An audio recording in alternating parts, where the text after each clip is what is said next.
अंदर कुछ ऐसे पार्ट्स हैं जहाँ सिंगल बोन है और सिंगल बोन के साथ साथ वहाँ पे एक वेन्स भी है, नस भी है जो उसको रोकने का काम करता है। ठीक है, उसे बोला जाता है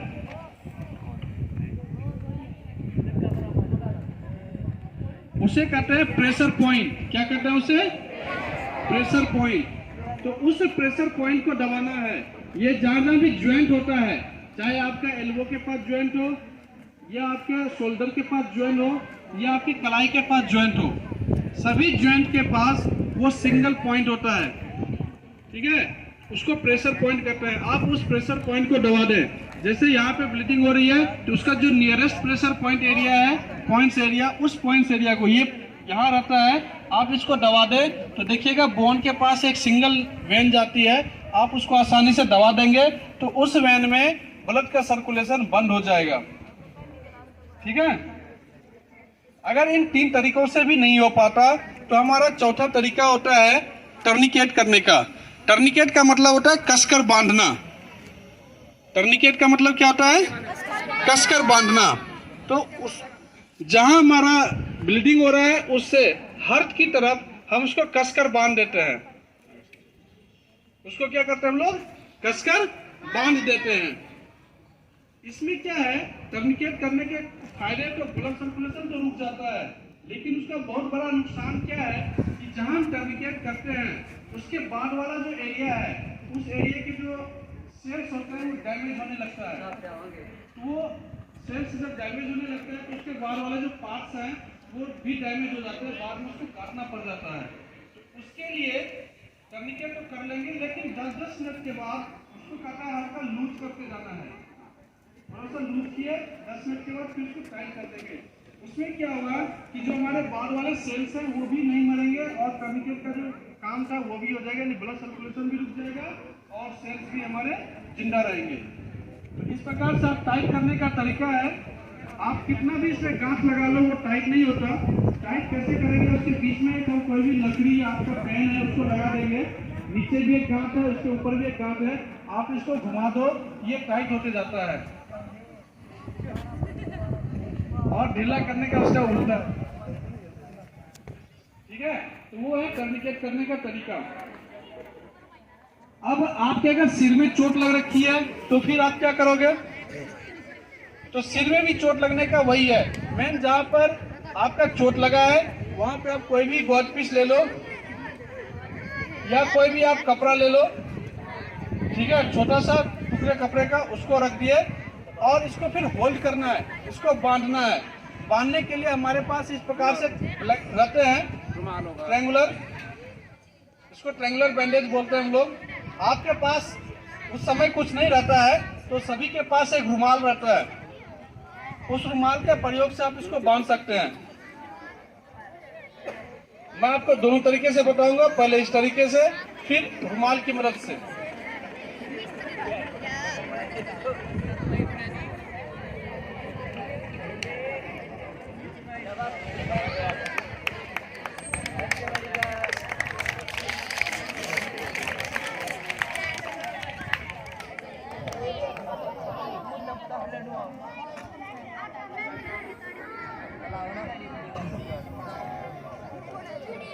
ये आप इस प्रकार से इसको करके पीछे बांध लेते हैं। आपने देखा होगा, आप लोग गुरुद्वारे जाते होंगे, गुरुद्वारे जाते हैं? अगर नहीं भी जाते तो आप देखे होंगे कि उसमें सर के ऊपर कैसे पट्टी रखते हैं और रुमाल से ही कैसे उसको बांधते हैं। सेम टू सेम वैसे आप बांध के आप उसको होल्ड कर सकते हैं। अभी इसमें से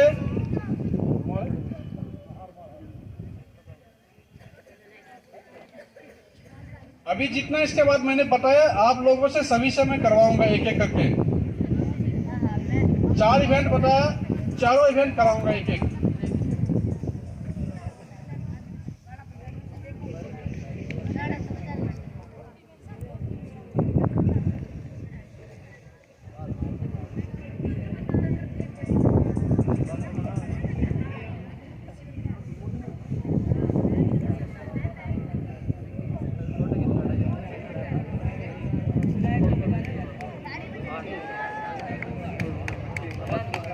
तो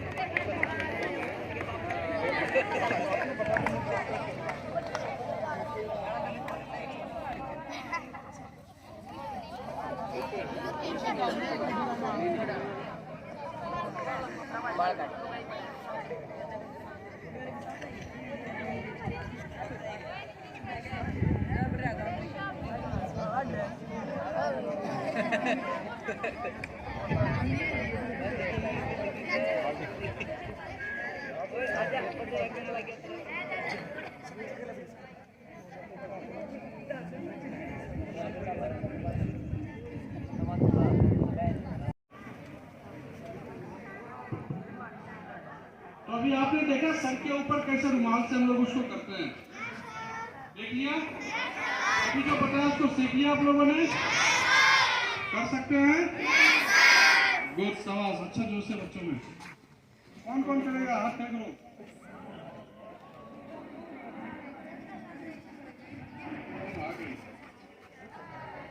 इसमें कौन नहीं आया इसमें?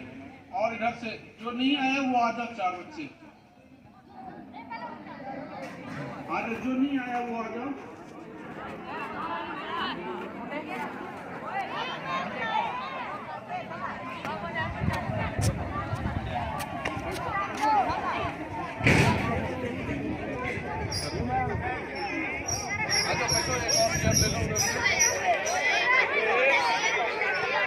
जी नमस्कार।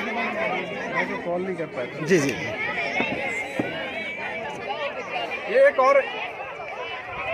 एक और आओ, एक लड़का और कोई आओ जो करेगा। तुम कर लोगे? अच्छा, गुड, सवाल। मैं चाहूंगा कि जो सीनियर सेक्शन वाले वो आओ ताकि वो अपने जूनियर सेक्शन वाले को बता सको यार। आ जाओ, कोई नहीं, अब आ गए ये लोग भी आ जाओ, तुम भी आ जाओ।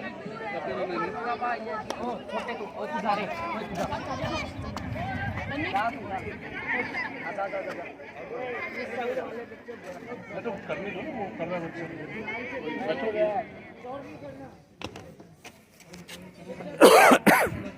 आप लोग शांति बनाए रहें, देखते रहें, सीखते रहें। इसको आप प्रैक्टिस भी कर सकते हैं क्योंकि सभी को तो नहीं करा सकते ना। अभी आप लोग अपना पैर बना के अपने से प्रैक्टिस कर सकते हैं इसकी।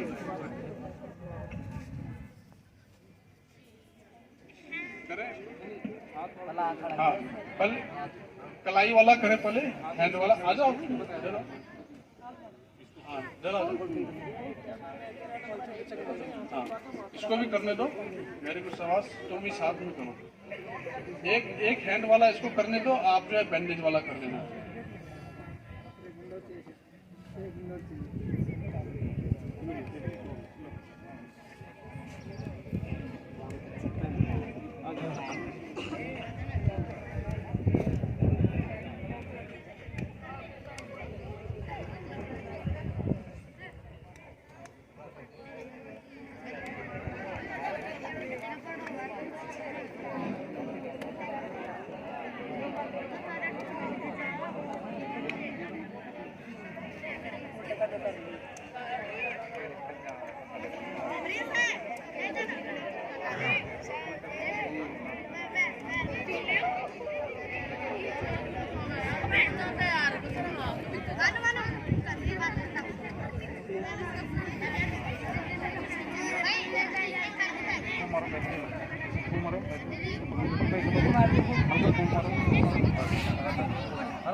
आराम से पहले हम भी सारे भी करो। आप जो है पहले प्लग वाला करो, तुम भी करो, इसकी मदद करो। ये वाला है वो प्लग वाला, ठीक। हाँ, दबा दिए। फिर क्या करना है? सवाल इसको क्या बोलेंगे? एलिवेशन, ठीक है। तीसरा क्या करना है? गांठ नहीं, यहाँ दबा नहीं है, जहाँ पे सिकल हड्डी के पास जो है उसको दबा देंगे, ठीक। और उसके बाद क्या करना है? गांठ लगाने वाला उसको भी दो। एक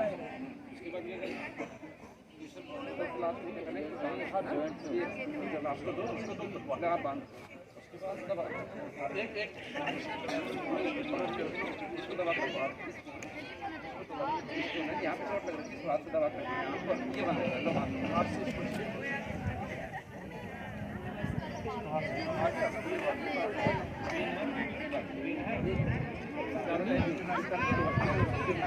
सवा 5 मिनट बाद 10 मिनट बाद करना लखनऊ रखो 5 मिनट से इसको रख के जाना इसको लगा हाथ में पैक करा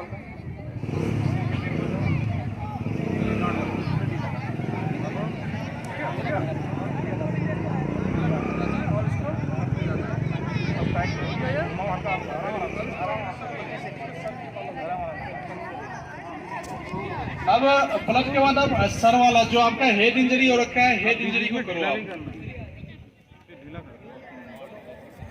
हाँ ठीक। तो आप अपना रुमाल होगा आपके पास रुमाल से बांधो वो छोड़ दो रुमाल से बांधो दो आदमी एक उसको देखो जब भी इसको करते हैं एक तो ऐसे दबा दो या अगर आप यहाँ से बालू बता सकते हो इसका ना तो भी कर सकते हैं हाथ उठा दो धीरे धीरे हाथ उठाओ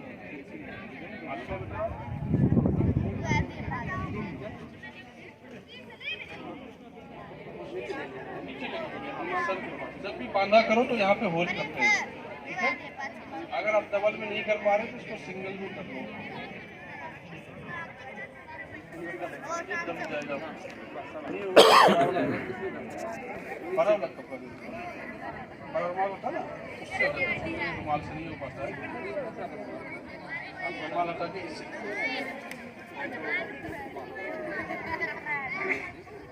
मत करना ठीक है। ब्रेक होता है ना उस ब्रेक में करना प्रैक्टिस क्लास में नहीं करना है क्लास में जो टीचर पढ़ाएंगे वो पढ़ना है ठीक है। बहुत सुंदर इन्होंने बहुत अच्छा बैंडेज बांधा था अभी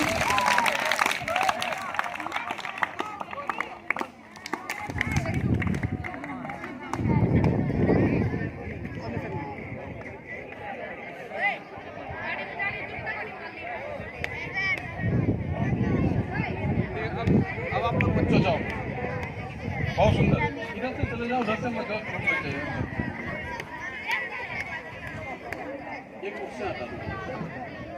अच्छा। अब आपने इसे तो ले लिया आपने बैंडेज उंडेज भी कर दिया लेकिन जब आप इसे कहीं लेके जाओगे शिफ्ट करोगे एक जगह से दूसरे जगह पर कहीं दूर लेके जाना हो वो जो मैंने आपको बताया इवैक्यूएशन का या फिर कैजल कैरी करने का वो तो कुछ दूरी के लिए था लेकिन मैं भी अगर आप इसे लंबी दूरी लेके जाना चाहते हैं तो फिर उसमें वो पॉसिबल तो है नहीं।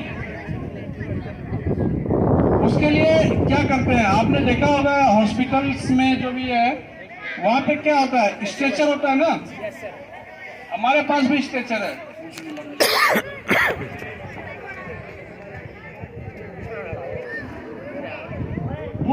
वो स्ट्रेचर हर जगह तो नहीं लेके जा सकते आप लोग इसी प्रकार का स्ट्रेचर होता है हॉस्पिटल में जिसमें पेशेंट को कैरी करते हैं लेकिन हम इसको अपने से भी बना सकते हैं। ये जैसे किसी फैक्ट्री में बना हुआ है तो सेम ऐसा नहीं बना सकते लेकिन इम्प्रोवाइज तरीके से जो हमारे पास अवेलेबल है चाहे हमारे पास चार्ट बेडशीट हो या हमारे पास ब्लैंकेट हो टी शर्ट हो या फिर अनाज ले जाने वाले जो बोरियां होती है जूट वाली उसकी मदद से भी हम लोग स्ट्रेचर बना सकते हैं। अभी सबसे पहले आपको हम बताएंगे ब्लैंकेट की मदद से कैसे स्ट्रेचर बनाया जाता है। ये देखना ये पूरे ब्लैंकेट है या सेम टू सेम इसी साइज का चादर भी होता है इसको पूरा जो है खोल देना है एक बम्बू लेना है या कोई भी टहनियाँ लेनी है पेड़ की उसको बीच में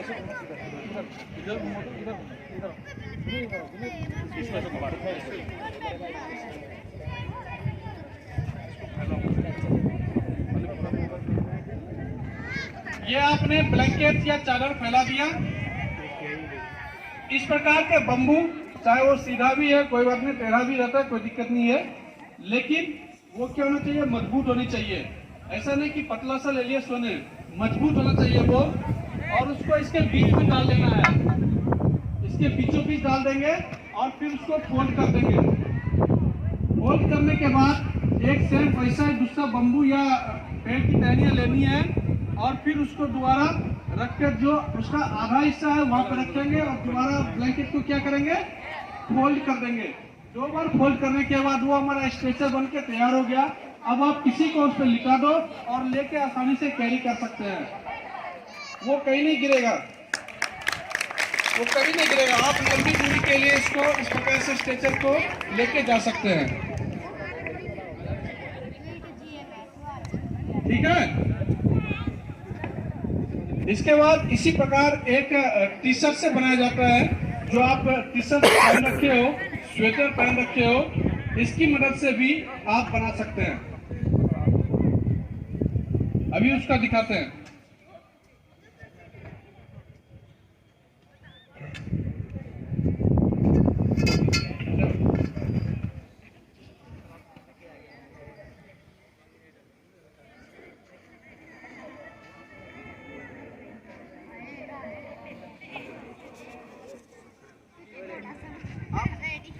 आप जब टी शर्ट पहनते हैं तो ऐसे ऐसे पहनते हैं ना, या आप जो स्वेटर पहन रखे हो वही भी ऐसे पहनते हैं, चाहे वो हाफ बाजू वाली हो फुल बाजू वाली हो।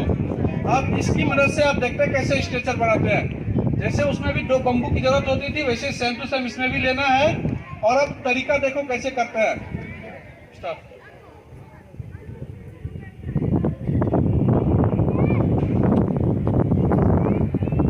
दोनों हाथों से पकड़ना है, सीधा उसका उल्टा खोल लेना है उसको। इसमें जो 3 व्यक्ति है, उस 3 व्यक्ति अपने आप से अदला बदली करके इसको बना सकते हैं।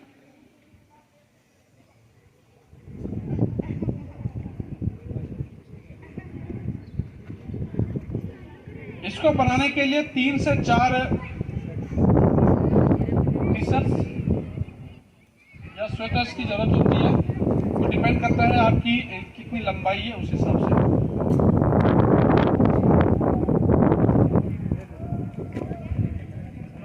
उसको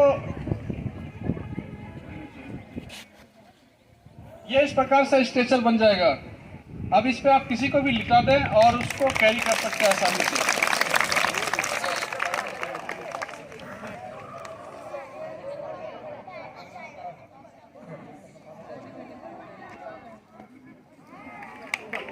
ये आप आसानी से इसको कैरी कर सकते हैं।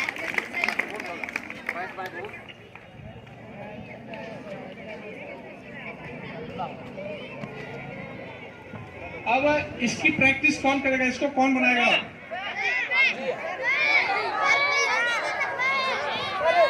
ये सारे बैठ जाओ, सभी बैठ जाओ।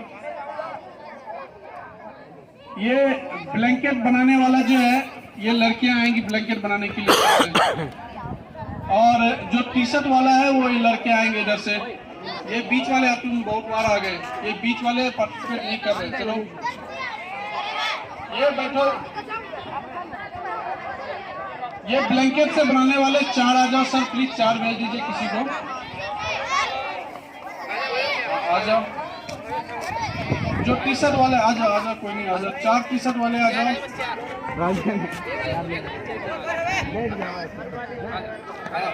ये टी शर्ट वाला उधर बनवाओ, इधर आओ, इधर आओ, इधर आओ,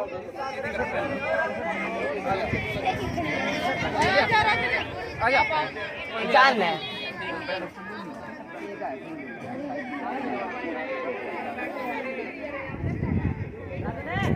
हाँ, आप ब्लैंकेट से बनाओ।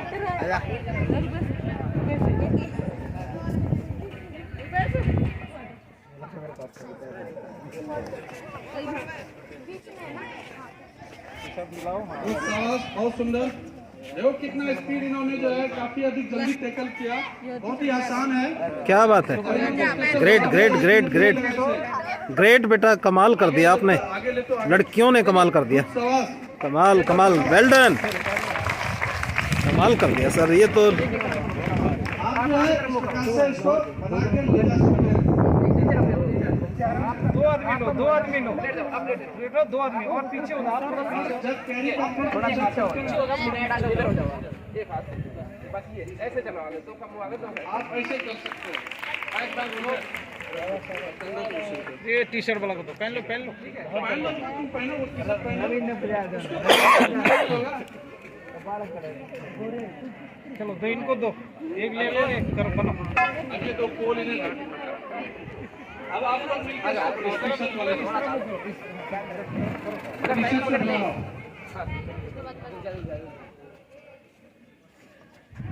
नीचे कर ले पाइप को, दूसरा जाओ वो जब तक नहीं छोड़ो।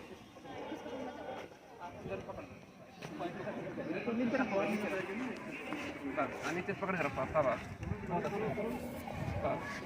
निकालो, किसी से निकाल भाई लेके जाएगी। बना दो पहले, बना लो फिर इसके अंदर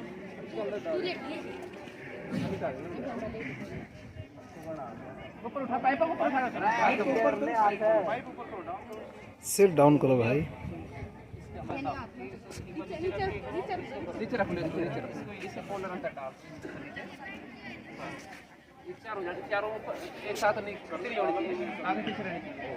अब लेट जाओ इसे, नहीं आप हम तरफ है, हर साथ की तरफ इधर चलना है। जा रहे हो अपना फेस उधर की तरफ रखो। उन्होंने टी-शर्ट की वजह से ये बनाएंगे।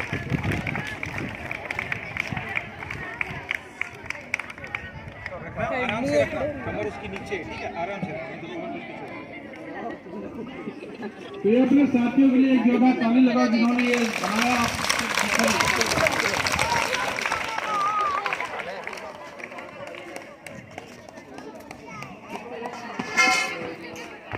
इसके बाद आपको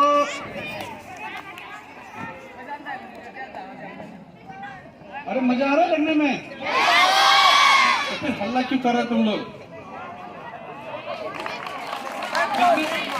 कितने लोगों को मजा नहीं आया? कितने लोगों को लगा कि जो हमारे काम का चीज नहीं है? छोटे बच्चे सोच रहे हैं हमारे काम का चीज नहीं है, लेकिन आपको बता दें कि अब जो है आपके सिलेबस में जो सीबीएसई बोर्ड है, ये ध्यान दो सभी, उससे डिजास्टर मैनेजमेंट की एक सब्जेक्ट डाल दी गई। जैसे आप मैथ साइंस पढ़ते हो ना, वैसे ही ये डिजास्टर मैनेजमेंट की एक सब्जेक्ट डाल दी गई है, ठीक है? तो आपको वो पढ़ना है और अपने आप में अमल में भी लाना है। बचपन से ही अगर आप जब तक उसको सीखोगे नहीं, उसको नहीं करोगे, तो आपके मसल्स मेमोरी में नहीं आएगा। मेमोरी में एक मसल्स मेमोरी होता है। जैसे आप मान लो छींकते हो ना, तो छींकने के बाद क्या करते हो? छींकते समय अपने हाथ को नाक के पास रख लेते हो ताकि हमारी छींक जो आसपास ना फैले। कुछ लोग दोनों हाथ को लगाते हैं, लेकिन वो हाथ नहीं लगाना चाहिए। आपके जो एल्बो है को लगाना चाहिए वहां पर, वो मसल्स मेमोरी में आ जाता है अपने आप। या मान लो आप जाते हो, जाते जाते क्या करते हैं, अगर हमें पता है हमारा स्कूल यहाँ है, डेली आप स्कूल आते हो तो आपको रास्ता पता चल जाता है ना, वैसे जब आप इसकी प्रैक्टिस करते रहोगे तो आपको पता चल जाएगा कि आग लगने पे क्या करना है और अगर भूकंप आएगा तो हमें क्या करना है। अभी हम आपको बताएंगे भी, अगर आग लग गई है आपके स्कूल में तो आप क्या करोगे? बता सकते हैं कोई क्या कर सकते हैं आग लगने पर?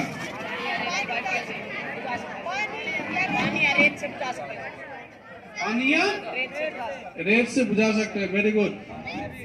अगर वो बुझ गया और आपके स्कूल के जो कमरे हैं उसमें पूरा धुआं फैल गया है, तो फिर आप क्या करोगे? खिड़की खोलोगे तो और भी आएगा। बाहर में अगर मान लो आप किसी बिल्डिंग में हैं, आपके कमरे में जो है आग नहीं लगी है, किसी दूसरे कमरे में आग लगी हुई है, तो उससे पूरे जो है आपके घर में या आपके स्कूल में पूरा धुआं हो गया। आप जिस क्लास में है उसमें से आपको बचना है, तो फिर कैसे बचोगे? खोलने नहीं है खिड़की दरवाजे, खिड़की दरवाजे को बंद कर देना है और उसमें जो भी सुराख है उस सुराख को भी बंद कर देना है, लेकिन सूखे कपड़े से नहीं, उसको भिंगा के बंद करने हैं। जैसे मान लो हम पूरा दरवाजा बंद कर दिए, खिड़की भी बंद कर दिए, तो जो उसमें सुराख है, आपके जो कपड़े हैं घर में, उस कमरे में कपड़े होंगे ना, उसको आप भिंगा लो और भिंगा के उसमें आप क्या करते हो, जो बच गया होल टाइप का, उस होल में आप उसको फिलअप कर दो, तो धुआं ना के बराबर आपके क्वार्टर में आएगा। जो रूम है आपके, उस रूम में ना के बराबर आएगा।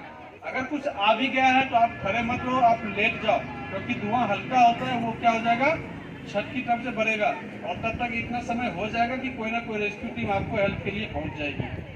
तो तो इससे आप अपने आप को सरवाइव कर सकते हो, काफी देर तक उस रूम में सरवाइव कर सकते हैं जहां आग लगी जाती है, ठीक है।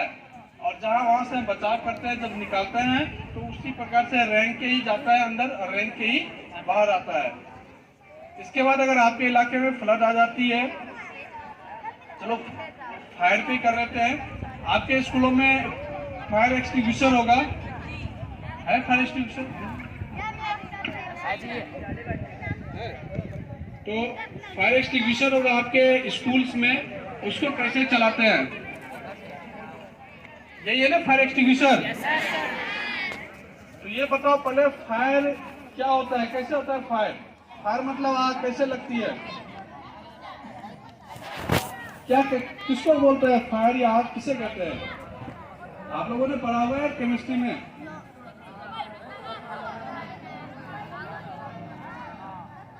चलो कोई नहीं, फायर के लिए यानी आग के लिए 3 चीजों की जरूरत होती है उसे, ठीक है।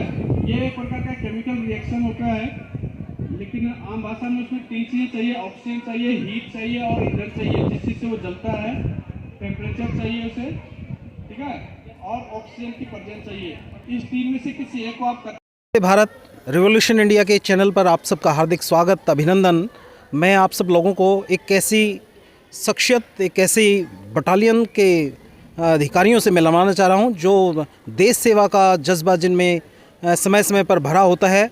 विपरीत परिस्थितियां, जब भगवान के बाद किसी पर, दूसरे व्यक्ति पर कब विश्वास की एक कड़ी अटकी होती है कि शायद भगवान के बाद कोई दूसरा व्यक्ति हमें बचा पाएगा, तो उस दूसरी हस्ती का नाम होता है एनडीआरएफ। हमारे साथ हैं इस कार्यक्रम में मौजूद Shri Chandan Kumar Thakur ji, inspector NDRF team. आपका हार्दिक स्वागत, अभिनंदन रिवॉल्यूशन इंडिया के चैनल पर। धन्यवाद सर, बड़ी खुशी हुई क्योंकि हम भी बचपन से देखते आ रहे हैं इस प्रकार की जो आपकी जो एक्टिविटी है, लोगों में अवेयरनेस कैंप ये लगते रहने चाहिए। तो कृपया आप बताएं रिवॉल्यूशन इंडिया के चैनल पर कि आज का क्या कार्यक्रम था, और बताइए प्लीज़ सर। हम लोग जैसा कि आपने बताया पहले सर कि एनडीआरएफ से हैं। एनडीआरएफ मतलब नेशनल डिजास्टर रिस्पांस फोर्स। ये हमारे देश में कहीं पे भी जो प्राकृतिक आपदाएं आती है या मैन मेड डिजास्टर्स होते हैं, उसमें हमारी टीम रिस्पांस करती है, चाहे वो फ्लड हो, अर्थक्वेक हो, बिल्डिंग कोलैप्स हो, किसी प्रकार के। इसके साथ साथ ही जो chemical and radiological, biological emergency जो होती है, उसमें भी हमारी टीम अच्छे से भागीदारी करती है, उसमें भी रिस्पांस करती है और लोगों को बचाती है। जहाँ तक आज के कार्यक्रम का सवाल था, तो आज हम आ रहा है यहाँ पे हम जिंद में 15 दिन के कार्यक्रम के लिए आ रखे हैं, फैमिलाइजेशन एक्सरसाइज के लिए।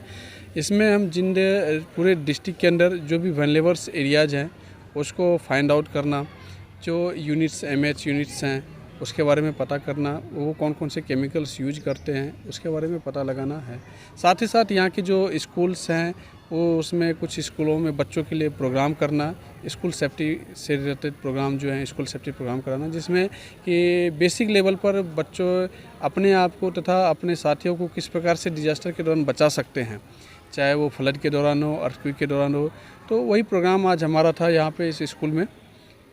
इसके बाद और भी हमारे दूसरे स्कूलों में भी प्रोग्राम है। साथ ही साथ स्कूल के बाद हम कम्युनिटी को भी इसके बारे में अवेयर करते हैं कि आप किस प्रकार से अपने आप को बचा पाएंगे डिजास्टर के दौरान, क्योंकि जब भी कोई भी डिजास्टर की टीम होती है, रिस्पांस टीम होती है, उसको आने में कुछ ना कुछ समय ज़रूर लग जाता है जी। लेकिन जैसे डिजास्टर आता है, उस समय जो गोल्डन आवर होता है, उसमें हमारे जो ग्राउंड लेवल के पर्सनल हैं, जो गांव के आदमी हो या फिर स्कूल के स्टूडेंट हो, कॉलेज के स्टूडेंट हो, टीचर्स हो, वही रिस्पॉन्स कर सकते हैं। जी जी जी।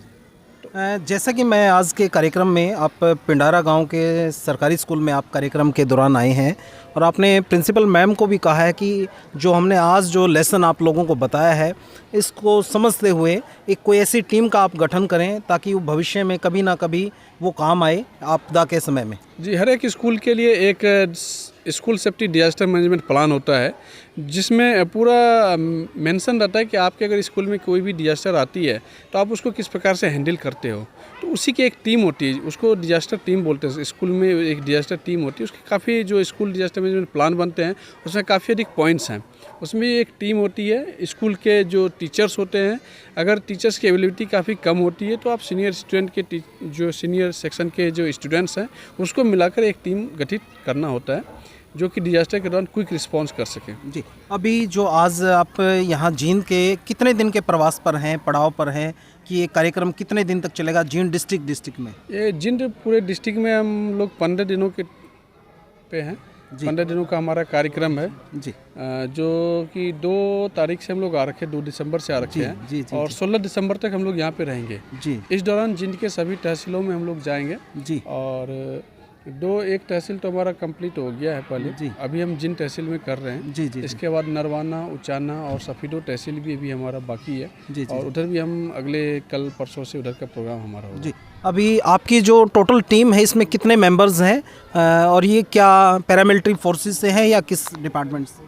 ये सभी पैरामिलिट्री फोर्सेस से आते हैं। हमारी एक टीम में 47 पर्सनल होते हैं। जी 47 लोगों की एक टीम होती है जी जी जी और जो एनडीआरएफ टीम होती है 47 की होती है। इसमें सारे कॉम्बिनेशंस होते हैं। जी जी जितने भी एलिमेंट्स हैं सारे उसमें रहते हैं, टेक्निकली भी रहते हैं, फिर हमारे ड्राइवर भी रहते हैं। टीम जो होती है पूरी वेल प्रिपेयर्ड होती है।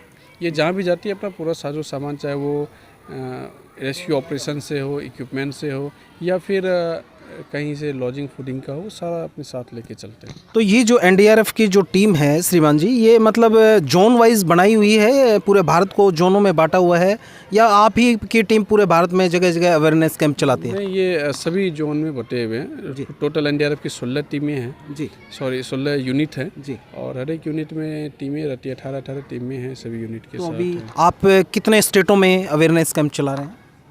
जहाँ तक हमारी 7वीं वाहिनी का बात है तो ये हमारे पास पंजाब स्टेट, हरियाणा स्टेट और चंडीगढ़ है। जी। तो हम लोग इन तीनों जगह पे अवेयरनेस प्रोग्राम चलाते हैं और जो भी रिस्पांस होता है इन तीनों के लिए होता है और बाकी अलग अलग यूनिटों के लिए अलग अलग स्टेट्स हैं। एक आपके इस डेमो के दौरान बहुत एक अच्छी नई चीज़ निकल के जो आई कि आपने बताया कि बच्चों के सिलेबस में भी एनडीआरएफ का जो एक सब्जेक्ट है, एक विषय है, ये भी आप ऐसा एजुकेशन के सिस्टम में आप लेके आ रहे हैं। उस बारे में थोड़ा प्रकाश डालें ताकि सभी उस चीज़ को फॉलो कर पाएँ। ये तो अभी बात सका जो डिजास्टर वाले बोर्ड वाले अलग अलग जो बोर्ड्स हैं, जैसे चाहे वो कोई भी बोर्ड हो, एजुकेशन बोर्ड हो, वो अपने सिलेबस में इसको इंक्लूड कर रही है। हायर सेकेंडरी वालों के लिए कर रहे हैं वो लोग कि डिजास्टर के दौरान कैसे रिस्पॉन्स करना है। डिजास्टर मैनेजमेंट के भी उसमें आ रखे हैं। अब तो कई यूनिवर्सिटी भी इसके अलग अलग कोर्सेज भी चला रहे हैं। अलग अलग लेवल की डिग्री क्लासेस जो है, डिग्री कोर्स भी इसके चल रहे हैं। यहाँ तक पीजी भी चल रहे हैं, डिप्लोमा कोर्सेज भी चल रहे हैं। तो हर एक एजुकेशन बोर्ड जो है अपना अपना इसका चला रही है। एक अंतिम सवाल मेरा माननीय महोदय जी, हम जगह जगह देखते हैं अब टेक्नोलॉजी का ज़माना आ गया, लिफ्टों का एरिया है, बहुत जगह ऐसी आपदा हम देखते हैं लिफ्ट में छोटे बच्चे फंस जाते हैं, पब्लिक फंस जाते हैं किसी प्लेस में, वहाँ पैनिक की स्थिति हो जाती है। उस स्थिति से कैसे आदमी अपने आप को सेफ रख पाए, पैनिक से निकल पाए, ऐसा, क्योंकि डिज़ास्टर मैं बार बार कह रहा हूँ, भगवान के बाद अगर दूसरा नाम किसी को याद करते हैं वो एनडीआरएफ को याद करते हैं, डिज़ास्टर मैनेजमेंट टीम को याद करते हैं। तो उस बारे में अगर आप कोई इस दौरान जींद के कैंप के दौरान कोई लिफ्ट वाला एपिसोड भी आप करके कुछ बता पाएँ तो बड़ा अच्छा रहेगा। मैसेज देखिए, कोई भी डिजास्टर होता है तो जो डिजास्टर के अंदर उसमें ट्रैप्ड पर्सनल होते हैं, अगर वो सुरक्षित, अगर उन्हें किसी प्रकार की चोट नहीं लगी है तो उनको सबसे पहले खुद को पेशेंस रखना चाहिए जी, हड़बड़ाहट नहीं होनी चाहिए जी। क्योंकि नुकसान हड़बड़ाने के साथ ही होती है। जैसे फॉर एग्जांपल अगर अर्थक्वेक आ गया तो वो हमें नुकसान नहीं करता। नुकसान तब होता है जब भूकंप आ जाती है और उससे मकान गिर जाता है और हम लोग पैनिक होकर इधर से उधर भागने लगते हैं। अगर भागने की जगह हम किसी